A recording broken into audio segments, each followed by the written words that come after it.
disampaikan oleh Pak Prabowo belum, mungkin saking semangatnya belum disampaikan hal yang konkret ke depan akan dilakukan apa.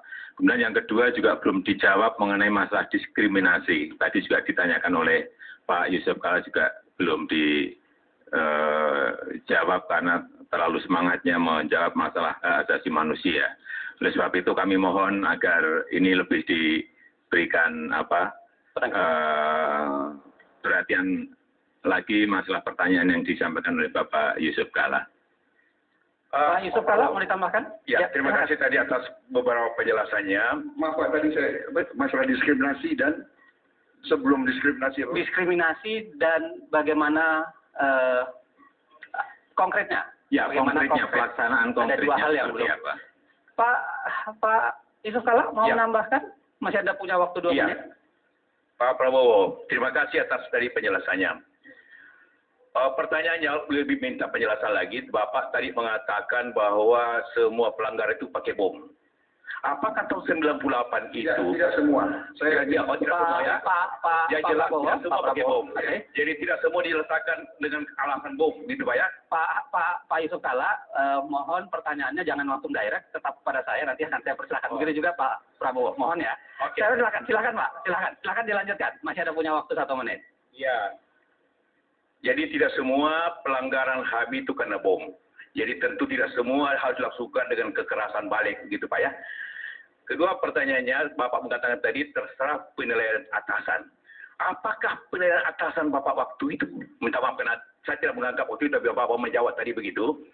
Sehingga karena yang banyak suatu penilaian lain. Jadi apa penilaian atasan Bapak tentang bagaimana menyelesaikan HAM pada masalah? Cukup? Cukup. Itu ya. Kita berikan tepuk tangan. Jawaban terhadap Pak Joko Widodo, langkah-langkah konkret saya kira adalah di ujungnya adalah pendidikan. Masalah hak asasi manusia ini pendidikan.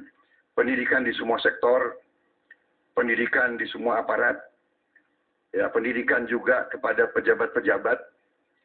Karena apa? Karena sering petugas diberi perintah, kemudian kalau ada sesuatu yang nanti dinilai tidak tepat atau secara politis kurang menguntungkan, akhirnya petugaslah yang dikorbankan dan disalahkan.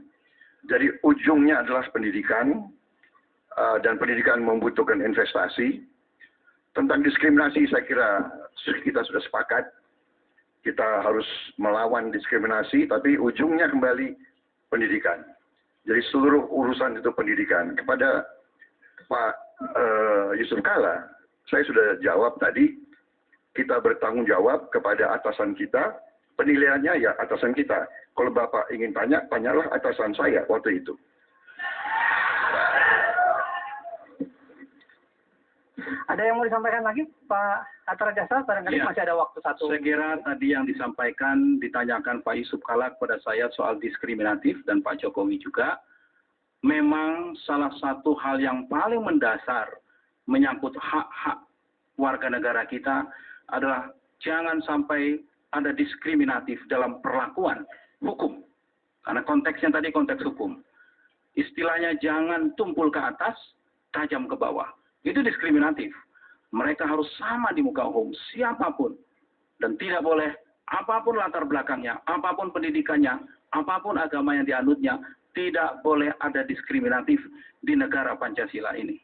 Itu yang saya ingin sampaikan yang terkait dengan diskriminatif.